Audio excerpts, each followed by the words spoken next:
মানাবের theme park নিয়ে কোনো complain নাই। এবার একটু ছোট্ট করে মানাবের খাবার দাবারের রিভিউ দেই। রাইডগুলো চড়ে আমরা খুবই টায়ার্ড ছিলাম, তাই দুপুরবেলা ওরা যে মেনু দিয়েছিল সেট মেনু, সেটা বেশ ভালোই লেগেছে। মেনুটা একটু বলি, ওদের ছিল grill chicken with BBQ sauce আর ফ্রাইড রাইস, আর সাথে ছিল ভেজিটেবল, সটে ভেজিটেবল। ভেজিটেবলটার টেস্ট খুবই মজা ছিল।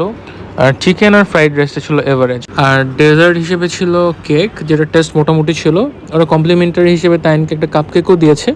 এই কেকটা খেতে তাইন একটু ইন্টারেস্টেড মনে হচ্ছে। এবার আসি ওদের রাতের মেনুর কথায়। আমরা যেহেতু রিসোর্টের গেস্ট ছিলাম, তাই আমাদের খাবারের এক্সপেকটেশন একটু বেশি ছিল, কিন্তু সে তুলনায় খাবার ছিল খুবই সাদামাটা। আইটেমের মধ্যে ছিল আলু ভর্তা, সবজি, চিকেন কারি আর ডাল, যেটার টেস্ট আমার কাছে সাধারণ খাবারের চেয়েও একটু বিলো এভারেজ মনে হয়েছে।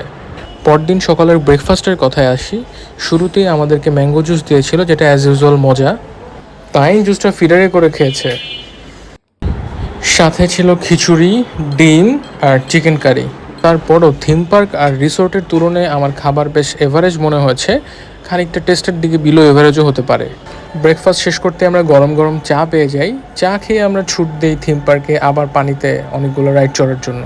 এবার দুপুরবেলায় আমরা একটু হালকা খাবার খেতে চাচ্ছিলাম, তাই এই পিৎজাটা নিয়েছি। এই পিৎজাটা টেস্ট বেশ ভালোই ছিল, বাট এটার দাম ছিল 1300 টাকা।